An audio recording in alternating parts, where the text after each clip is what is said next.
Es la última charla del curso virtual de actualización en Derecho Civil. Hoy nos va a estar acompañando el doctor Roberto Héctor de la Mónica, que es abogado, especialista en Derecho de Daños, es profesor en nuestra facultad, en las cátedras de Obligaciones, de Derechos Reales, también es juez de Cámara de Apelación en lo Civil y Comercial. Hoy vamos a estar hablando un poco de los derechos reales a 5 años de la vigencia del Código Civil y Comercial. Las preguntas que le quieran hacer al profesor las pueden hacer en el chat. Él va a decidir si las contesta en el momento o al final de la charla.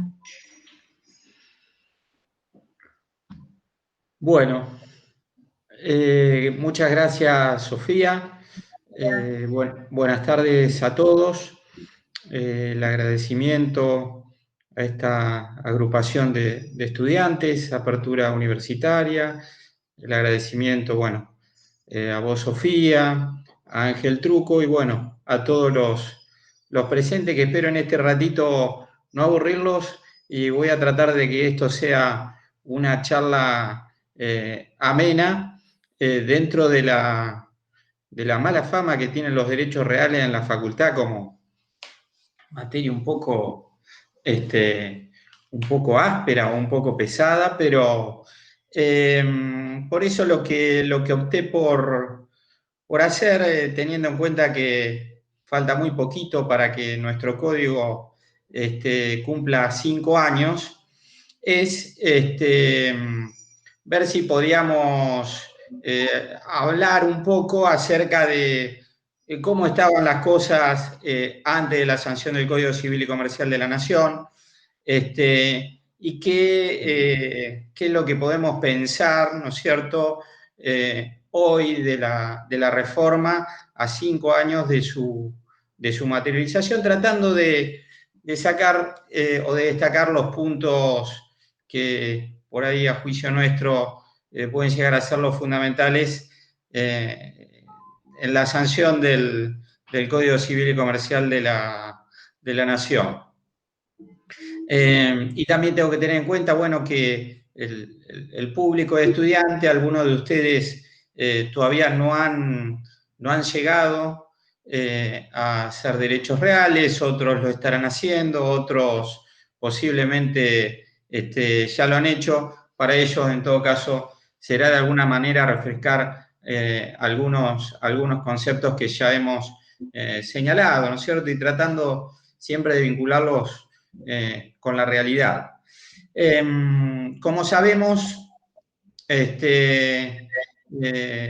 hay algo que siempre, una comparación obligada que hacemos cada vez que empezamos tanto a dar obligaciones como a dar derechos reales, que es la comparación entre los derechos reales y los derechos personales. Ya sabemos, ¿no es cierto?, que cuando hablamos de las obligaciones, de los derechos personales, es una relación jurídica entre dos sujetos, acreedor y deudor, y ahí, para que el acreedor se haga de la prestación, necesita del comportamiento del deudor, es decir, no hay una relación inmediata entre la persona del acreedor y la prestación. Pero lo principal acá es que la relación se da entre sujetos. Cuando llegamos a los derechos reales, la relación se da entre un sujeto y una cosa. Entonces, todo lo que ustedes se encuentran a su alrededor, todas las relaciones que ustedes o nosotros podamos tener respecto de las cosas, tienen su explicación aquí en el libro cuarto del Código Civil y Comercial de la Nación.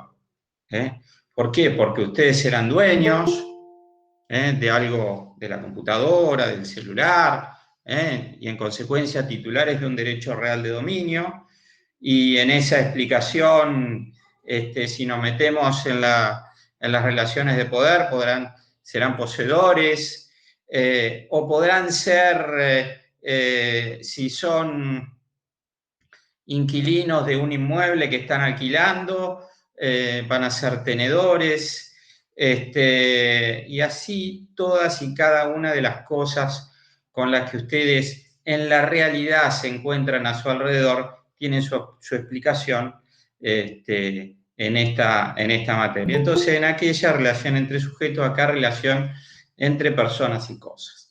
Entonces, ¿qué es lo que yo le puedo decir de antes de la sanción del código y lo que terminó plasmándose en ese cuerpo normativo?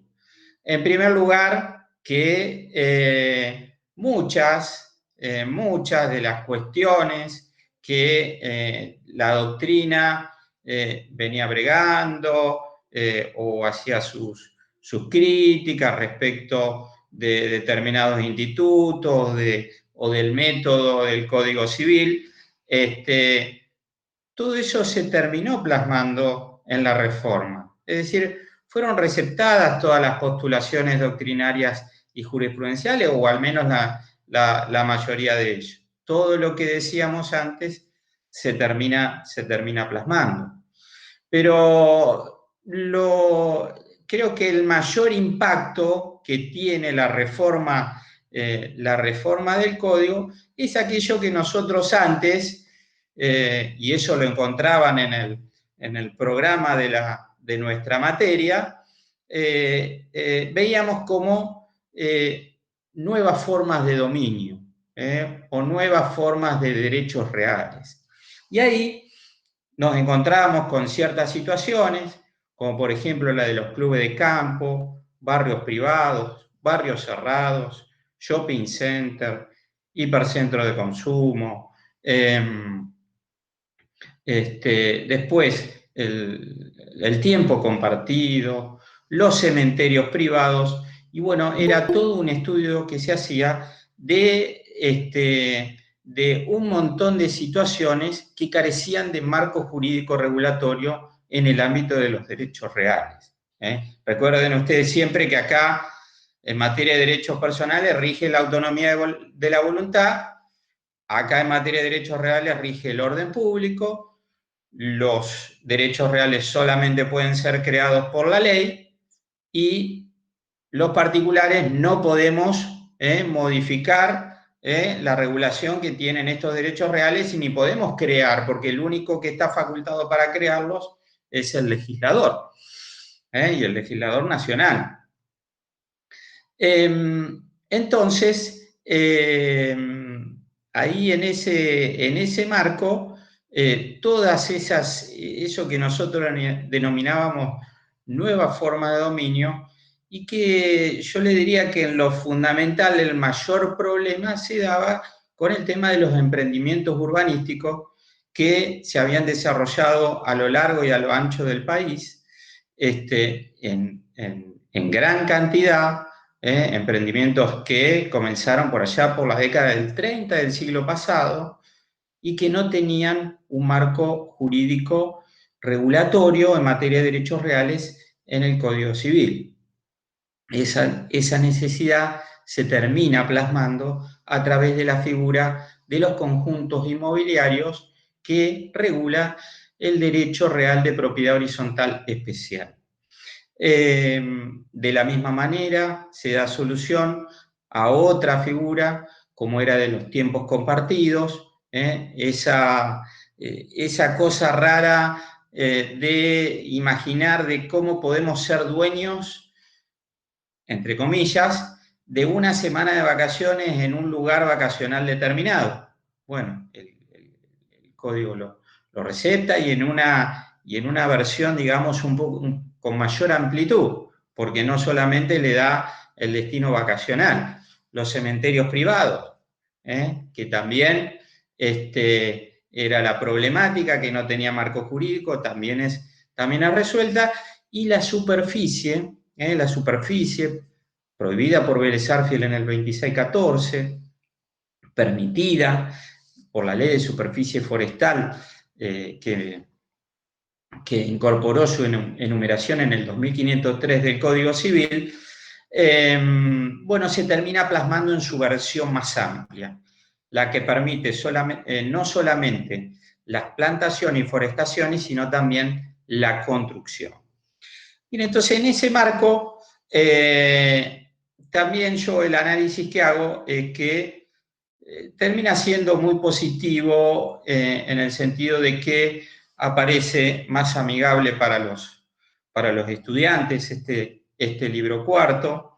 Se reduce sustancialmente la normativa, aparece en forma más clara y tiene lo que carecía el Código Civil, o el Código Civil tenía una pequeña parte general donde estaban números clausus, el orden público, el principio de publicidad, etcétera, etcétera, en 4 normas, pero ahora se establece, como debe ser, y siguiendo la metodología del código en general, una parte general que es necesaria, porque ahí se ven los principios y se ven, por ejemplo, la adquisición, cómo se adquieren todos los derechos reales, la constitución, la modificación y la extinción.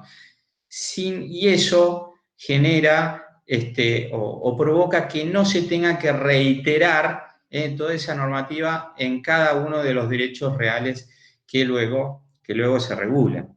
Entonces, yo recuerdo el Código Civil, cómo arrancaba el libro tercero, las cosas, que era el objeto de los derechos reales, la posesión y las acciones posesorias. Después una pequeña teoría general, después el dominio y el condominio, y después venía las acciones reales. Parecía que las acciones reales solamente protegían al dueño y al condómino y no al resto de los titulares de derechos reales. Bueno, toda esa cuestión metodológica es solucionada aquí. Hay una parte general, después viene la regulación de todos y cada uno de los derechos reales enumerados en el artículo 1887, y finalmente todas las defensas, es decir, la defensa de las relaciones de poder y las defensas del derecho real, es decir, las acciones reales, y finalmente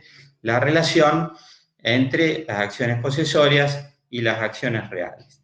Entonces, metodológicamente es lo que reclamaba la doctrina. En la enumeración de los derechos reales es también lo que se reclamaba en doctrina, que es la incorporación o la solución de estos inconvenientes, que eran situaciones fácticas sin un marco jurídico regulatorio. Por ejemplo, los country existían en todo el país, pero en la ley no había un marco jurídico que los regulara. Los cementerios existían en todo el país y en la ley no había un marco jurídico que los regulara. Entonces, desde ese punto de vista, debemos estar plenamente satisfechos con lo que fue la reforma en lo que refiere a este libro cuarto, ¿no es cierto? Y entonces, bueno, otra de las cuestiones, tratando de ir resaltando las cuestiones más importantes, lo del objeto, que ahora ya expresamente dice que no solo son las cosas, sino que puede ser un bien taxativamente señalado por la ley, es decir, los derechos. Eso lo podemos ver claramente en el derecho real de superficie, cuando todavía no se construyó, no se plantó, cuando estrictamente es un derecho y no una cosa, que puede ser objeto de un derecho real de garantía. Bueno, los nuevos derechos reales ya lo dijimos, sin perjuicio que después, si tenemos un tiempito, podamos profundizar un poquito más.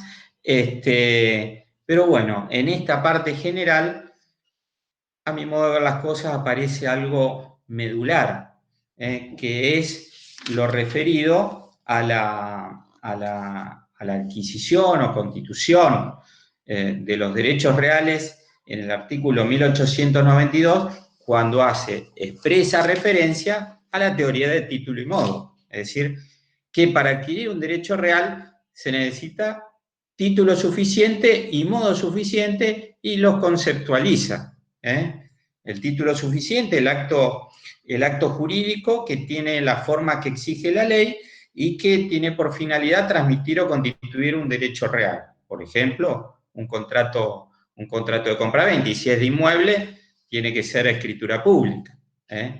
Y el modo suficiente, en este ejemplo que estamos dando, la tradición.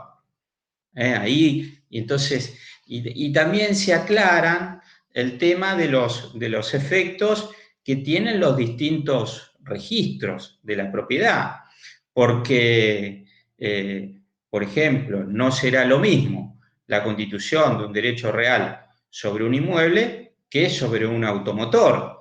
Entonces, y lógicamente, en los tiempos de Vélez Sarsfield no había automotores, y en el Código Civil no encontrábamos regulaciones que ahora sí aparecen aquí en la parte general de los derechos reales, en la parte, en la parte general de las relaciones de poder y también en la parte de acción reivindicatoria, en normas que son claramente aplicables a los automotores, que en aquella época, claro está, no existían. Entonces, para un inmueble, para ser titular de un derecho real de dominio, será necesario la compraventa, por ejemplo, instrumentada en escritura pública, y la tradición. Como es un registro de carácter declarativo, la ley registral nos dice en su artículo 2 que la inscripción registral es a los fines de la publicidad y oponibilidad a terceros. Pero ustedes adquieren derecho real con el título suficiente y el modo suficiente. Ahí no es necesaria la inscripción para adquirir el derecho real. Cuestión que también es aclarada en el 1893, que refiere a la oponibilidad de los derechos reales. A diferencia de ciertos muebles registrables, como por ejemplo el más común, el automotor, que ahí ya, para ser titular de un derecho real de dominio sobre un automotor, ustedes lo que van a necesitar es la inscripción en el registro respectivo. Y sin dejar de mencionar que respecto de los automotores, en varios lugares el legislador acá insiste en que para que ustedes adquiriendo un automotor sean de buena fe, tiene que haber coincidencia entre los datos que figuran en el registro de la propiedad automotor y los números que aparecen en el auto, es decir, en el motor, el número de motor y el número de chasis. Entonces, ahí eso nos lleva a hablar de otro tema que refiere de alguna manera el código, que es el tema de la buena fe. ¿Cuándo ustedes tendrían buena fe en este nuevo código? Ya no hablamos más, diría yo, de la buena fe creencia. Por ejemplo, creer que a quien yo le estoy comprando es el verdadero dueño de la cosa, sino que el código, diríamos, que se enrola en el concepto de buena fe diligencia. Es decir, no me basta creer que el que me vende es el verdadero dueño, sino que incluso no me bastaría con ir al registro y ver que el que me está vendiendo ese inmueble es el verdadero dueño, sino que me exige un pasito más, que es la buena fe diligencia, que en este caso que estamos hablando sería un estudio de títulos. Me exige un plus más de lo que sería la buena fe creencia, en lo que les podría señalar, ¿no es cierto?, en el marco de esta clase. Bien ubicada la prescripción, porque acá en la parte general, donde se ve la adquisición de los derechos reales, siendo que la prescripción adquisitiva es un modo de adquisición de los derechos reales, esta es la ubicación correcta. No obstante que, si ustedes se dan un paseo por los tribunales, el 99% de los juicios de prescripción adquisitiva son de usucapión de derecho real de dominio respecto de inmuebles. Pero, porque muchas veces se tiende a dar, ¿no es cierto?, la prescripción adquisitiva del derecho real de dominio, pero la correcta ubicación es donde la tiene el Código Civil y Comercial de la Nación, que es la parte general donde está tratada la adquisición de los derechos reales. Y bueno, hay en materia de prescripción adquisitiva, hay algunas cosas nuevas,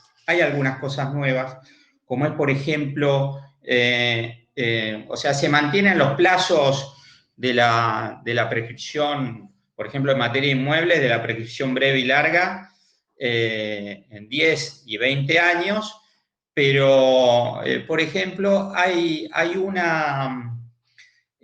un supuesto nuevo en la última parte del 1899, que es para aquel poseedor por 10 años de una cosa mueble registrable, no hurtada ni perdida, que no la inscribió a su nombre, es decir, no hizo la transferencia de ese automotor, pero que la recibió del titular registral o sucesionario, y además hay coincidencia de los elementos identificatorios de ese automotor. Sería el caso de que ustedes compran por instrumento privado un automotor, pero no hicieron la transferencia, y falleció el vendedor, o no encuentran al vendedor, o no encuentran al heredero del vendedor, y bueno, y pasaron 10 años, ustedes en este caso, con los requisitos de esta norma, podrían adquirirlo a través de la prescripción adquisitiva, a través de esta nueva previsión normativa que no se encontraba en el Código Civil de Vélez Sarsfield. Y después, bueno, dos cuestiones en materia de prescripción que se están aplicando hoy jurisprudencialmente.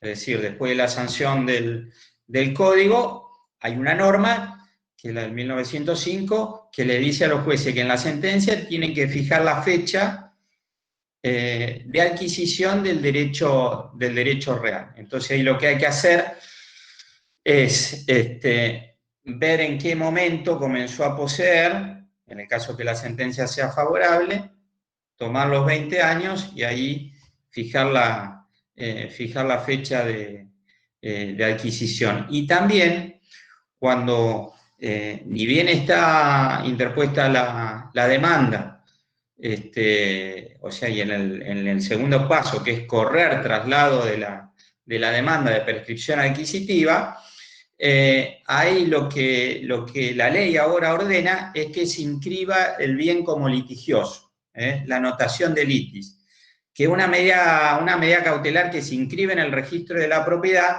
que no provoca la inmovilización del bien como, por ejemplo, un embargo, pero sí provoca que si yo, por ejemplo, voy a comprar ese inmueble, voy al registro y veo que está anotado como litigioso. Entonces, ¿de qué me entero yo ahí?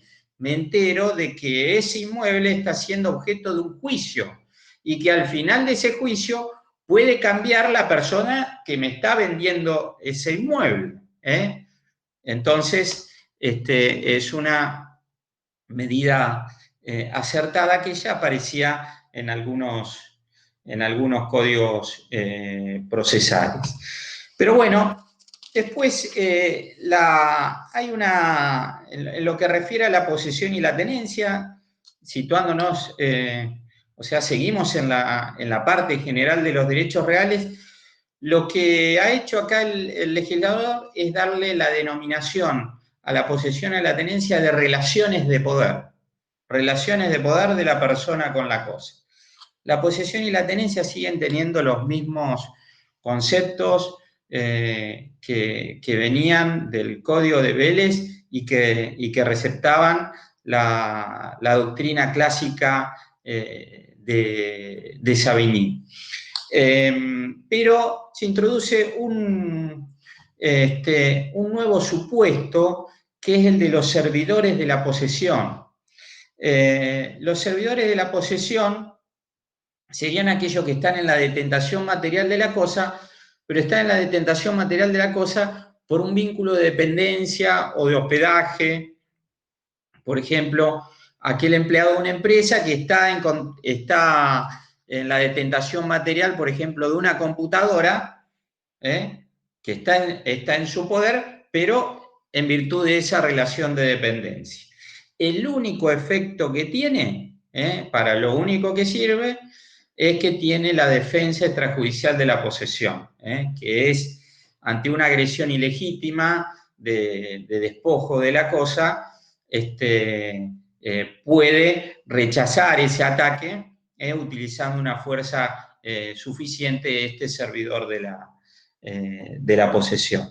Después aparecen, se reiteran algunas presunciones que ya estaban en el código y hay algunas otras nuevas que sirven para los juicios en los que se discute la posesión. ¿En qué juicios, por ejemplo, se discute la posesión? En los juicios de usucapión, que son necesariamente contenciosos, o en las acciones posesorias. Por ejemplo, hay una presunción muy importante que es la de continuidad en el artículo 1930, que si yo pruebo la posesión actual y pruebo una posesión que tuve, por ejemplo, hace 15, 20 o 25 años, se presume que fui poseedor durante el tiempo intermedio, salvo prueba en contrario. Pero bueno, ahí tienen algunas de esas cosas que yo les vengo relatando, son las novedades que trae el código en lo que refiere a las relaciones de poder. Después, siempre que hablamos de posesión, hacemos referencia también al boleto de compraventa, porque en el boleto, estrictamente el boleto de compraventa de inmuebles, siempre el legislador trató de proteger al adquirente al adquirente de inmuebles por boleto de compraventa.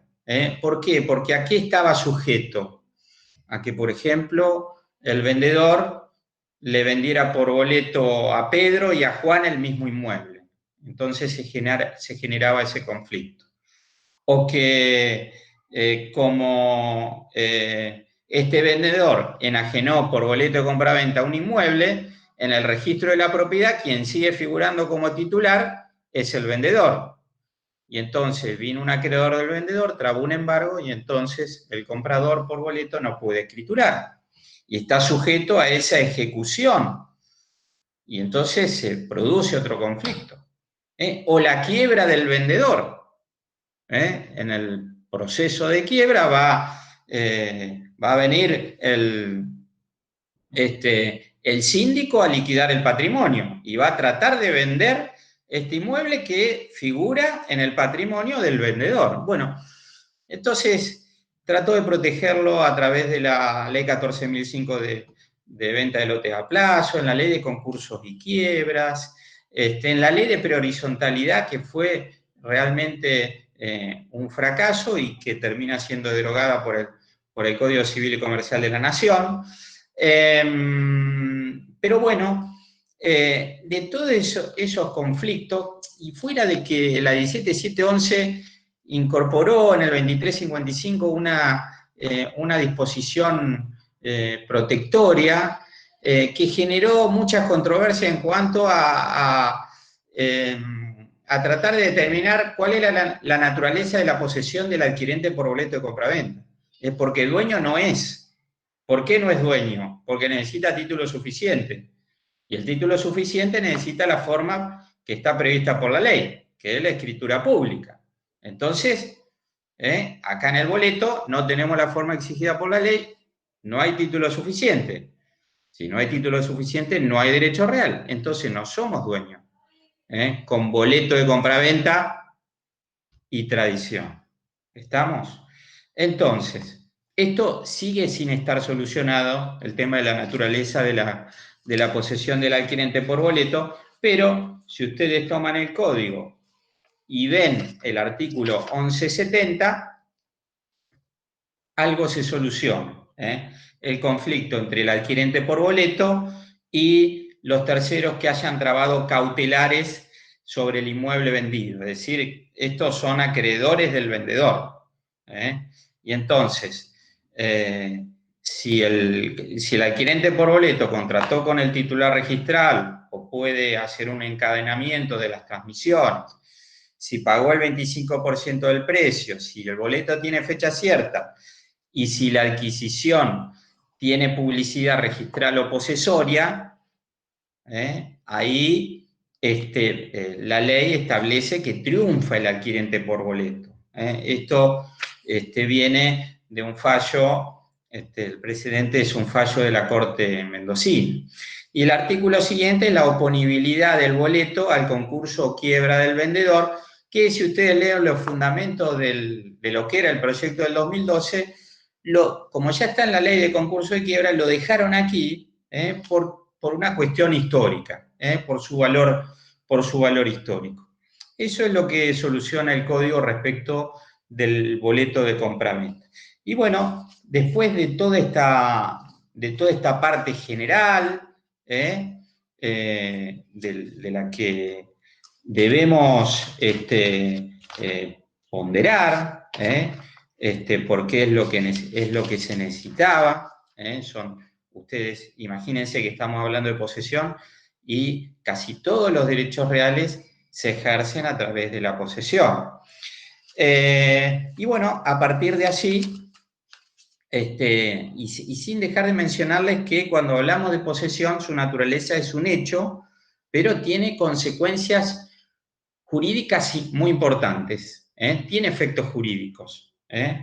Uno es este que estamos hablando, que ustedes, por ejemplo, si están en posesión de un inmueble durante 20 años, lo pueden adquirir al dominio a través del juicio de usucapión. Entonces, imagínense si no tiene un efecto importante la posesión. O lo que se ve al final del libro, las acciones posesorias. Es decir, el poseedor puede proteger su relación posesoria ante actos de turbación o despojo, y esas herramientas se las da el propio código. Y bueno, después viene todo lo que es la regulación de cada uno de los derechos reales en particular, que no tiene modificaciones sustanciales. Pero, a ver, por ejemplo, si hablamos del dominio, a mí me gusta señalar que, bueno, el dominio debe ser mirado también de acuerdo a lo que establece el título preliminar, el título preliminar en su artículo 10 del abuso del derecho, y bueno, que eso tiene concordancia con los límites al dominio que se ven en el artículo 1970 y siguientes. Es decir, a ver, el dominio pleno es absoluto, porque es el que mayor cantidad de facultades la ley les da respecto de la cosa si lo comparan con otros derechos reales. Pero no es absoluto, está limitado por el artículo 10 y está limitado por lo que antes se llamaban restricciones y límites al dominio. Y si yo, por ejemplo, tengo un terreno y, como siempre digo, yo soy dueño, puedo hacer lo que quiera, a ver, digo, voy a construir un obelisco. Bueno, empiezo a construir y viene la municipalidad y me cierra la obra seguramente. ¿Por qué? Bueno, primero porque tengo que hacer los planos de acuerdo a las normas de edificación.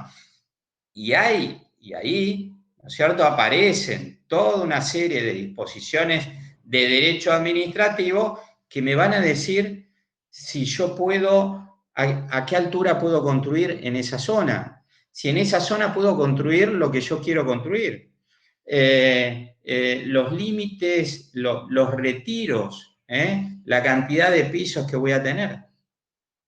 Y así como existen los límites que provienen de normas de derecho administrativo al que refiere el artículo 1970, aparecen reafirmadas, ¿no es cierto?, aquí en materia de límite al dominio, algunas disposiciones que son fundamentales, como es en materia incluso de derecho ambiental, como eran las viejas inmisiones inmateriales del 2618, que aquí aparecen como inmisiones en el 1973, que es que un vecino, ante las molestias que le causan olores, humo, calor, ruidos, vibraciones, por actividades vecinas, puede solicitar al juez el cese de las molestias o el cese de la causa de las molestias, más la indemnización de los daños. Podemos mencionar alguna modificación que hubo en materia de árboles y arbustos. El Código Civil preveía que tomando la línea divisoria los árboles debían estar a 3 metros y los arbustos a 1 metro. Pero aquí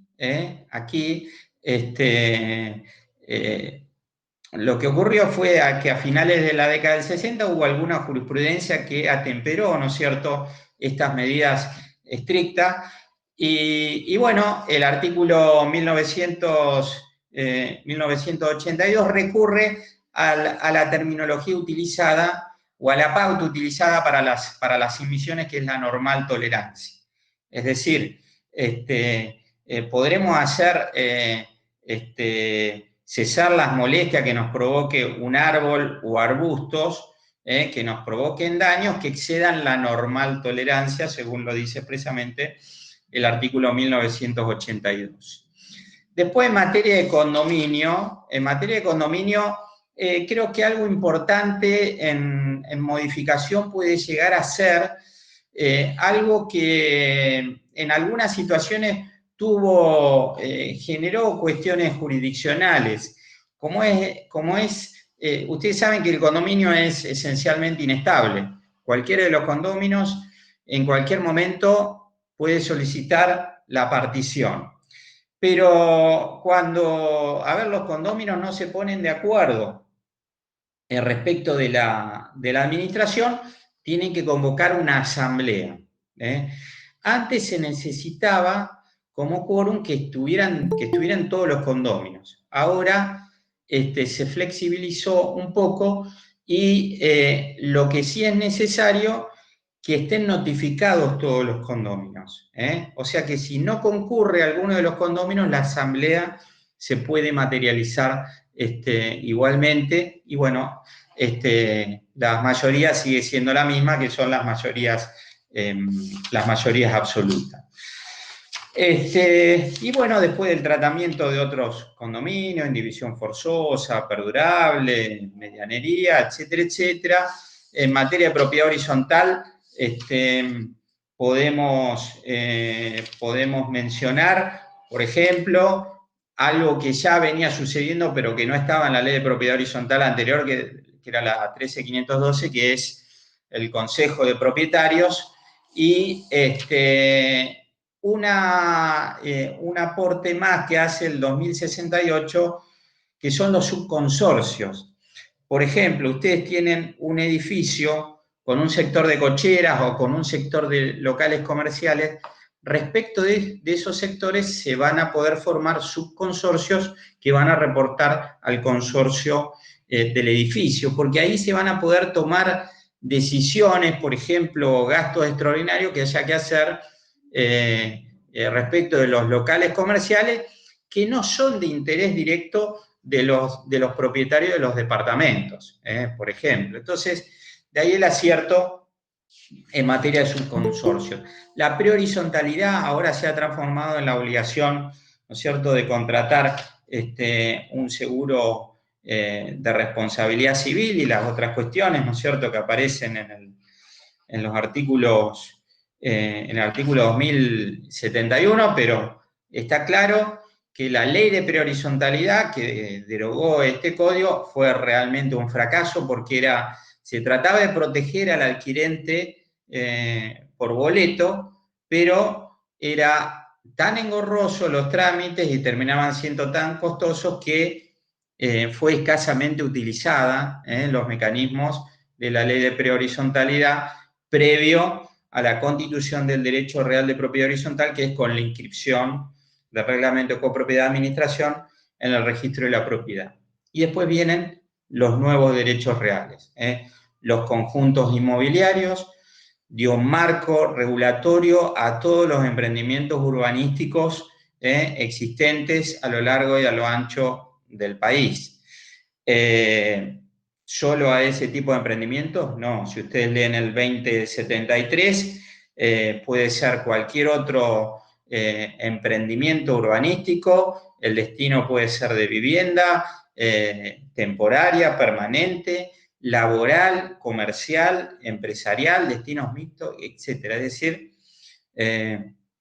fue incluso más allá de la problemática propia de los clubes de campos, barrios cerrados y barrios privados.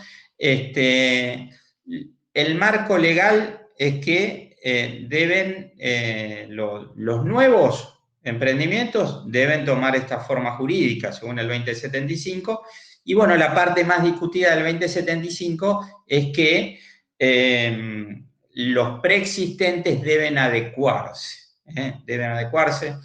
que es lo que de alguna manera se pone en crisis. Salió en la Inspección General de Personas Jurídicas de Buenos Aires una resolución en el mes de mayo que primero de un plazo de 180 días para aquellos emprendimientos que estaban inscritos como sociedades en la inspección, y que después salió otro decreto posterior que lo amplía a 365 días, que bueno, está siendo objeto de muchas críticas y es la parte más compleja, diría yo, en el post-inicio de la vigencia del Código Civil y Comercial de la Nación.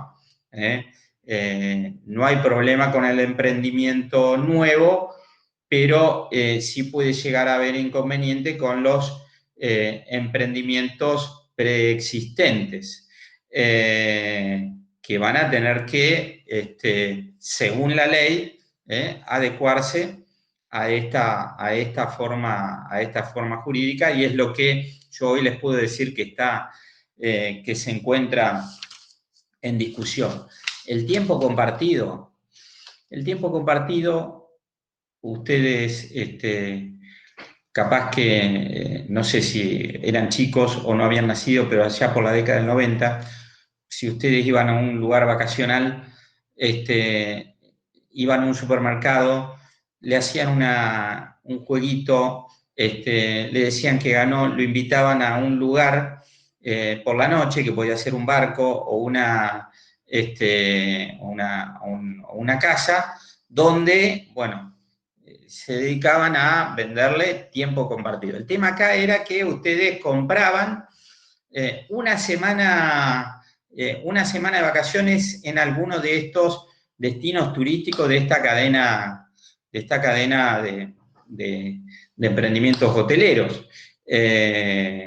Y bueno, resultó que después, al año siguiente, la persona que había comprado quería usar esa semana y esa empresa había desaparecido. Entonces, lo primero que hace el legislador es no lo enmarca en los derechos reales, sino que lo regula para darle el marco protectorio de la Ley de Defensa del Consumidor.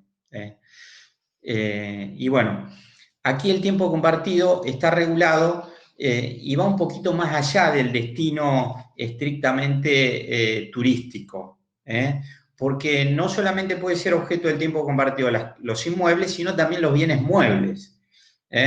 Y entonces, o sea, el grado de protección es que, por ejemplo, respecto al inmueble, hay que inscribir el destino que se le va a dar en un registro. Y entonces, de esa forma, es como se protege al adquirente porque no se le puede modificar el destino. Y después, como les decía, puede tener como objeto muebles o inmuebles. Podría, por ejemplo, someterse a tiempo compartido un equipamiento médico. Varios médicos compran un equipamiento costoso y bien podrían instrumentarlo a través de la figura del tiempo compartido. Generalmente se lo hace a través de alguna figura contractual o asociativa. Pero el desafío y lo que habrá de verse es si efectivamente esta figura del tiempo compartido como derecho real, que es derecho más fuerte, comparado con los derechos personales, es utilizada con esas finalidades. Pero bueno, también los cementerios privados era otra situación que no estaba regulada. Ustedes compraban una parcela, le daban, por ejemplo, un título que decían derecho real de uso. Si ustedes leían en el código lo que era el derecho real de uso, era absolutamente insólito que una parcela pudiera estar configurada con ese derecho real. Pero bueno, también se materializa, ¿no es cierto?, su regulación en el marco de los derechos reales a los cementerios privados.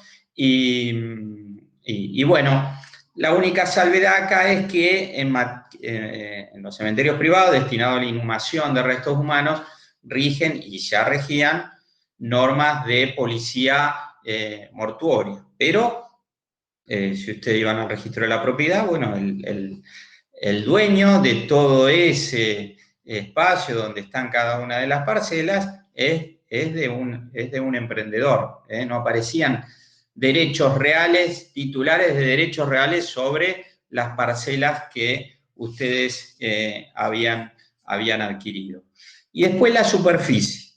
Como les dije, la superficie fue prohibida por Vélez Sarsfield en el 2614, por los males que iba a traer a la riqueza. Después, no hace muchos años, y en concordancia con la ley de bosques cultivados para promocionar el cultivo y las plantaciones y la forestación de bosques, se plasma la ley de superficie forestal.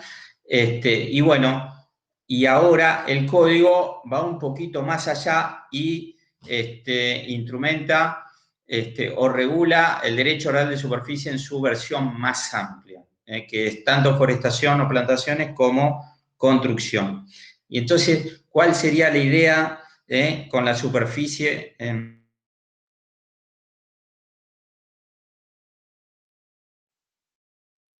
materia de construcción? Un lote de terreno y no tienen el dinero para invertir ahí. Entonces, superficie, el inversor va a ser el superficiario, los plazos son más extensos, por ejemplo, para construcción 70 años, y bueno, supónganse 40 años de plazo, en un año construye cocheras,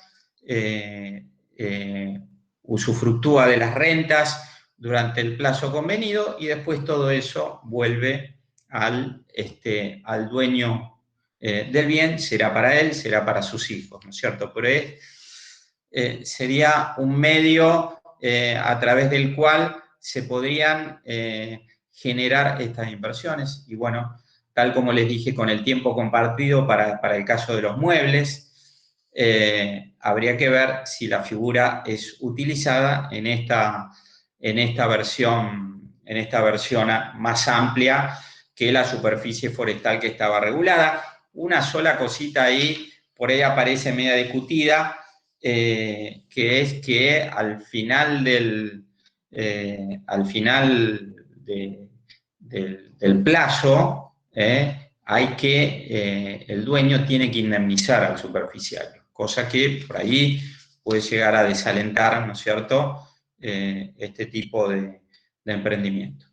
Después vienen, bueno, los derechos reales sobre cosa ajena, que ustedes ya han visto con otro profesor, usufructo, uso, habitación, se mantiene el derecho real de habitación del cónyuge supérstite, se agrega el del conviviente, no en esta parte de derechos reales, sino a la parte de convivencia para el conviviente y en la parte de sucesiones, el derecho real de habitación del supérstite, o las servidumbres, algunas modificaciones en cuanto a las clases y a las fuentes de constitución, pero que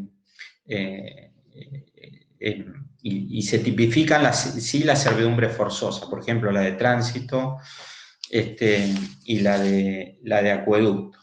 En materia de derechos reales, lo positivo es que se hace una parte general de los derechos reales y que, bueno, que ahí es donde aparecen los caracteres y las disposiciones generales comunes a la hipoteca, a la prenda y a la anticresis.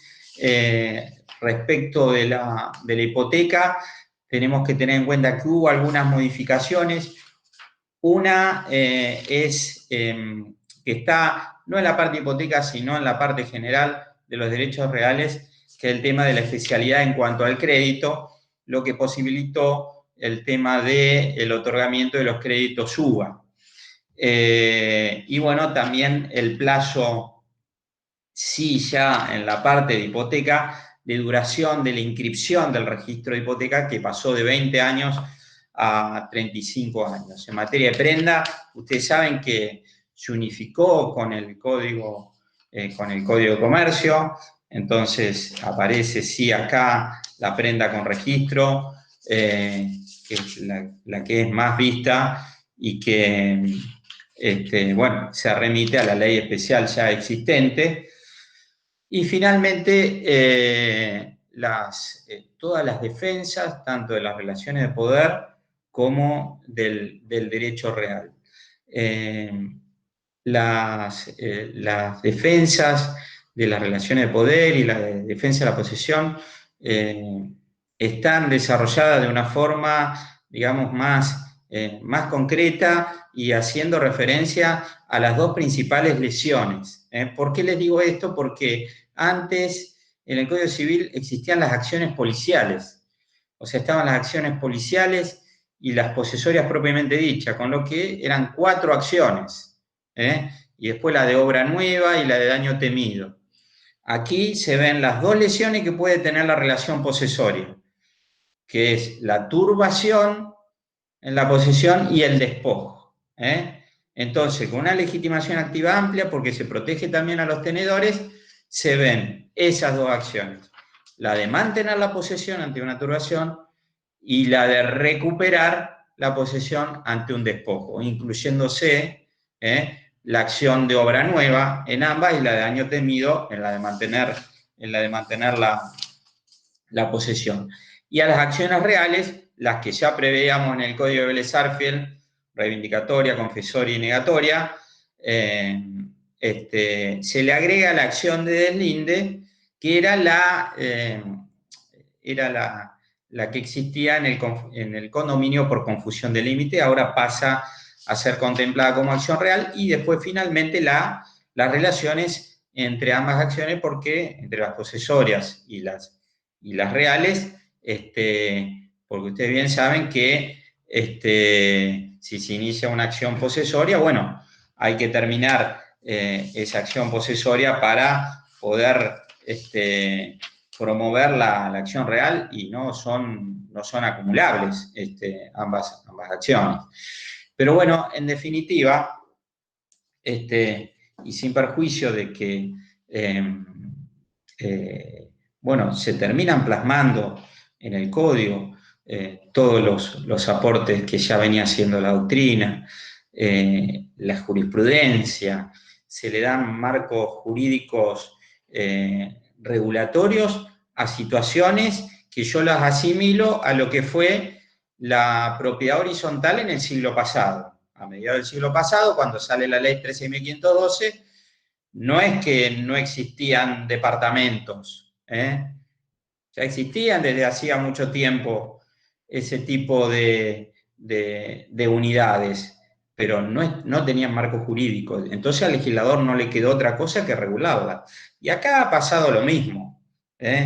Existían estos emprendimientos urbanísticos que al legislador no le quedó otra posibilidad que la necesidad de darle una regulación jurídica acorde, y lo mismo, o en menor medida, sucedió con los otros nuevos derechos reales que aparecen aquí plasmados. La valoración, tanto en lo que refiere a lo que puede ser los conflictos judiciales, que se soluciona a través de la aplicación de estas disposiciones normativas, lo que puede llegar a ser en la práctica de los institutos, de los distintos derechos reales, como puede ser la propiedad horizontal, o lo que puede implicar en el ámbito académico, en el estudio de los derechos reales, yo creo que es positivo, y los desafíos pasan por el efecto que en la realidad van a tener estos nuevos derechos reales en aquellas ampliaciones que el legislador le ha dado, por ejemplo, en materia de tiempo compartido, superficie para la construcción, y bueno, tendremos que ver cómo se sigue materializando el tema del marco legal de los conjuntos inmobiliarios respecto principalmente de los emprendimientos urbanísticos preexistentes, que la ley lo obliga a realizar una adecuación. Entonces, en definitiva, ¿no es cierto?, hay una opinión positiva para todos en lo que en general refiere a la regulación que ha tenido, ¿no es cierto?, los derechos reales en el nuevo código a 5 años de su sanción. Bueno, profesor, muchas gracias. La verdad que fue muy linda la charla y muy interesante. Con usted culminamos el curso, así que espero que se haya sentido cómodo, que le haya gustado. Y a modo de aviso, los certificados van a estar la semana que viene. Lo vamos a enviar por correo, tanto a los asistentes como a los disertantes. Y bueno, si no les llega, pueden hablar, comunicarse con Apertura ante cualquier inconveniente. No sé si se quiere despedir. Bueno, Sofía, te agradezco, le agradezco a la agrupación, le agradezco a Ángel, le agradezco a todos los asistentes que me han tenido que soportar, hablando de los derechos reales en esta tarde-noche de jueves. Les dejo un fuerte abrazo a todos. Nos seguiremos viendo seguramente este año en forma virtual o en la facultad. Esperemos que prontamente de manera presencial, y les deseo con gran sinceridad mucha suerte a todos. Bueno, Así que muchísimas gracias. gracias. Un saludo.